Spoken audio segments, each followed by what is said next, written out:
Good morning. Tara mag-harvest tayo ng okra. Kasi okay na yung okra natin.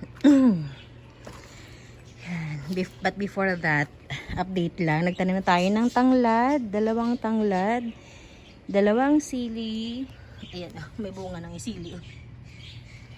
And dalawang cherry tomato. Ayan, may tomato tayo dyan.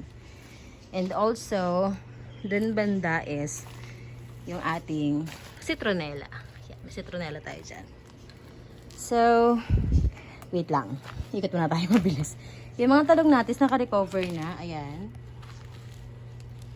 Hindi ko na sila dinagdagan. Sapat na siguro yung 4 na puno ng talong. Itong isa nga namulaklak na to eh. Ah, wala na. Namulaklak yung nakarang araw eh. Ah, ito yata. Yun. Ito. Yan. Yan. Ito naman ay sigarilyas. So, ayan. And, naglagay na tayo ng gapangan ng ating kalabasa. Yan, paggapangan natin hanggang doon. At the same time, ang ating ampalaya is gumagapang na din. Magkasama na sila dyan. Limited space eh. Yung sitaw natin ay mamulaklak na din. Wait na lang tayo ng bunga ng sitaw. Sobrang taba. Kasi siguro, may bunga na nga. Ayan. Nakikita na akong pag-asa. May nataraw na akong liwanag. Ayan.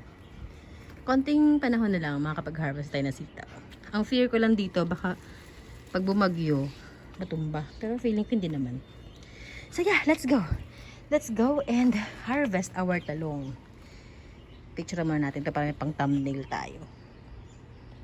Ayan. Wala tayong video mo nakarang araw eh. So, kailangan nyo kasi siyang bantayan dahil pag hindi mo agad na-harvest yung... Ay, talong! Bakit talong? Pag hindi mo agad na-harvest yung okra, ano siya, tatanda, titigas. So, hindi mo na makakain. Pangit na. So, kailangan mo siyang sundan or i-harvest. Gaya nito, oh. Yan, kunin natin to. Yun lang, hirap. Wala pala akong assistant. Yan. Natin yan. Yan, para-paraan na lang. One down. Next natin, yung dito, ang iba ay pinamimigay ko sa neighbor. O, itong laki na nito, oh. Yan. Share natin sa neighbor. Kasi halos, naman, every other day may nakukuha naman tayo, eh. Ay, kala na yan. Kasama kayong pusa. Dapat na dala tayong plastic bag. Ito pa. Kunin natin itong isang to. Yan. Kasi pag nakalimutan ko, maliban na lang ko si nanay, yung mother ng may-ari ng lupa, eh maalala niya. Kapag hindi, talagang tatanda yung bunga ng okra. Ito. Ay, mga kadami yata tayo ngayon ah. Nakarang araw nakuha tayo ng mga 10 yata.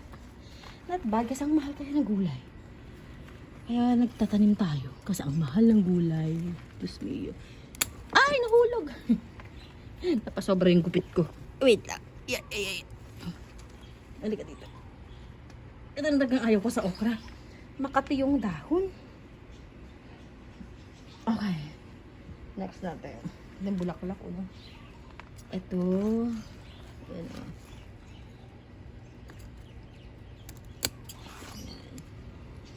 And after nito, hinihintay ko lang yung service na tricycle.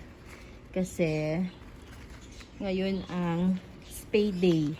Tignan natin dito kasi hindi ko na kaya hawakan na sabay-sabay. Pato ko na kita dito. Hugasan ko na lang mamaya. Yan. Uling naman yan. Uling. Laman nito ay mga uling. Pinanghalo natin sa ating soil mixture. Yan. Ito. Parang sobrang liit pa, no? Diyan lang muna ikaw.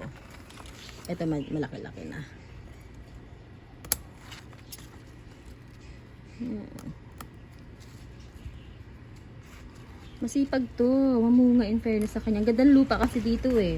Kasi itong area na to, libingan namin naman ng mga mamatay na mga alaga. Like si Snappy, nandito yung dog ko for 7 years.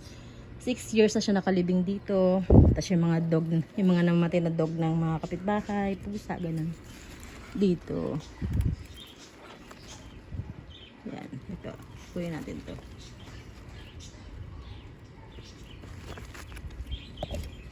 Yan.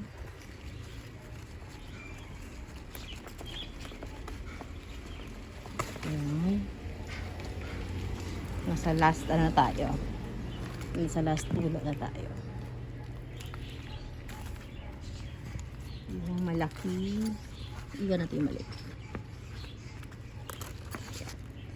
Tapos paminsan-minsan binabawa ano ko siya, pinupurun ko yung mga dahon para mag-concentrate yung puno niya sa pag-produce ng fruits, not on the leaves. Sa taba ng mga dahon eh. Ayan. So, bukas ang iba pwede na yan siguro. So, yun lamang ang ating update. Ayan. Diba? Sarap mag-harvest ng sarili mong tanim. Tapos all organic, no pesticides. Walang pesticides siya, walang pataba. Okay, thank you for watching. Thank you for harvesting with me. Have a good day, everyone.